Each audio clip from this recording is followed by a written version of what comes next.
Think for a moment कि आप किसी पब्लिक प्लेस में मौजूद हैं और वहां पे दो या दो से ज्यादा लोग अचानक से लड़ाई शुरू कर देते हैं, फाइटिंग स्टार्ट कर देते हैं, जिसकी वजह से वहां के आसपास के लोगों का जो पब्लिक पीस है वो डिस्टर्ब हो रहा है और उसके साथ साथ उन लोगों में एक डर और खौफ वाली सिचुएशन पैदा हो रही है। तो वो जो लोग लड़ाई कर रहे हैं, जो फाइटिंग कर रहे हैं, क्या उन्होंने कोई जुर्म किया है? और अगर जुर्म किया है तो कौन सा जुर्म किया है और उनको क्या पनिशमेंट आएगी? यही सब आज हम डिस्कस करने वाले हैं अपने इस लेक्चर में।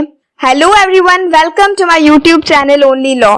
आज हम डिस्कस करने वाले हैं कि एफरे क्या होता है और मेनली हम section 159 and 160 of Pakistan penal code या इंडियन पेनल कोड कह लें, इनको डिस्कस करने वाले हैं।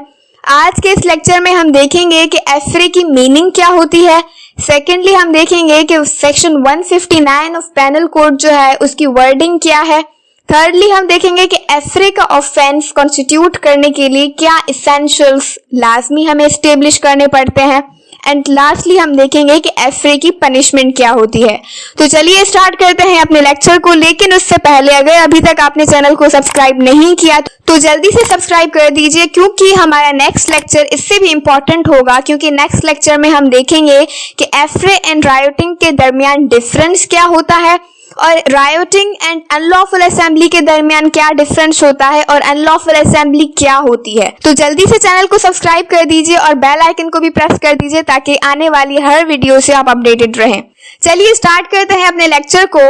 अगर हम एफरे की मीनिंग देखें तो वर्ड एफरे जो है वो ड्राइव हुआ है फ्रेंच टर्म एफ्रेयर से। Word affray is derived from French term affrayer और एफ्रेयर का मतलब होता है अफ्राइट और पुट्स इन फियर और टेरिफाइज। अगर कोई भी ऐसी चीज है जो कि डर में मुब्तला कर देती है, जिसकी वजह से फियर होने लगता है, एक खौफ वाली सिचुएशन पैदा हो जाती है, तो उसको कहा जाता है एफ्रेयर।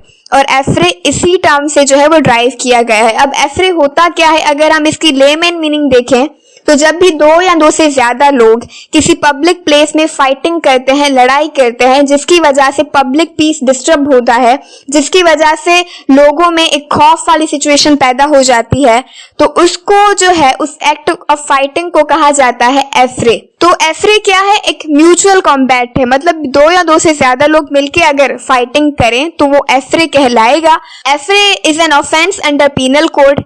और उसके बाद हम सेक्शन 159 को अगर देखें तो सेक्शन 159 कहता है when two or more persons by fighting in a public place disturb the public peace they are said to commit an affray। मतलब दो या दो से ज्यादा लोग अगर किसी पब्लिक प्लेस में फाइटिंग करते हैं और उस फाइटिंग के नतीजे में पब्लिक पीस डिस्टर्ब होता है तो उन्होंने क्या कमिट किया है? उन्होंने एफरे कमिट किया है। अब हम आते हैं कि एफरे के इसेंशियल्स क्या होते हैं, मतलब एफरे का ऑफेंस कॉन्स्टिट्यूट करने के लिए हमें क्या इसेंशियल्स एस्टेब्लिश करने पड़ेंगे। तो पहले जो इसेंशियल है वो है कि there must be a fight, मतलब पहले तो एक लड़ाई होनी चाहिए। अब वो जो फाइटिंग है वो टू या मोर देन टू पर्सन्स के दरमियान होनी चाहिए। तो ये तो एक इम्प्लाइड सी बात है कि अगर मिनिमम दो लोग होंगे तभी लड़ाई हो पाएगी, ऐसे तो हो ही नहीं सकती। उसके बाद हम आते हैं थर्ड इंग्रेडिएंट पे। तो थर्ड है कि वो जो फाइटिंग वो कर रहे हैं वो पब्लिक प्लेस में कर रहे हैं। अब पब्लिक प्लेस का मतलब क्या है कि पब्लिक प्लेस कोई भी ऐसी जगह जहां पे पब्लिक को आने जाने का राइट हो। जैसे कि सपोज कर लें कोई मार्केट हो गई, कोई पब्लिक पार्क हो गया, या मतलब कोई सा भी एक रोड साइड हो गई, तो ये सारी पब्लिक प्लेसेस हैं। अगर पब्लिक प्लेसेस पे दो या दो से ज्यादा लोग फाइटिंग करते हैं, और फोर्थ इंग्रेडिएंट है कि अगर उसके नतीजे में क्या होता है, पब्लिक पीस डिस्टर्ब होता है, तो उन्होंने क्या कॉज किया, क्या कमिट किया? एफरे कमिट किया। अब पब्लिक पीस डिस्टर्ब होने से क्या मतलब है? तो पब्लिक पीस डिस्टर्ब होने का मतलब है कि सपोज कर लीजिए कि आप किसी मार्केट में हैं और वहां पे, लेकिन अगर अब अचानक से दो या दो से ज्यादा लोग फाइटिंग शुरू कर देते हैं तो वो जो डेली रूटीन है वो मतलब डिस्टर्ब हो जाती है। दैट मीन्स क्या होता है कि लोग जो है वो जमा हो जाते हैं। सेकेंडली वहां पे अगर जो दूसरे लोग हैं उनमें क्या होता है, खौफ वाली सिचुएशन आ जाती है कि अब क्या होगा। तो ये है पब्लिक पीस की डिस्टर्बेंस।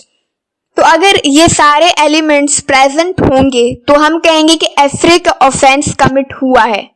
उसके बाद हम आते हैं कि अगर कोई एफरे कॉज करता है, एफरे कमिट करता है, तो उसकी पनिशमेंट क्या होगी। तो सेक्शन 160 ऑफ पेनल कोड जो है वो पनिशमेंट बताता है और कहता है कि अगर कोई भी पर्सन एफरे कमिट करता है तो उसको पनिश किया जाएगा विद इम्प्रिजनमेंट विच में एक्सटेंड टू 1 मंथ।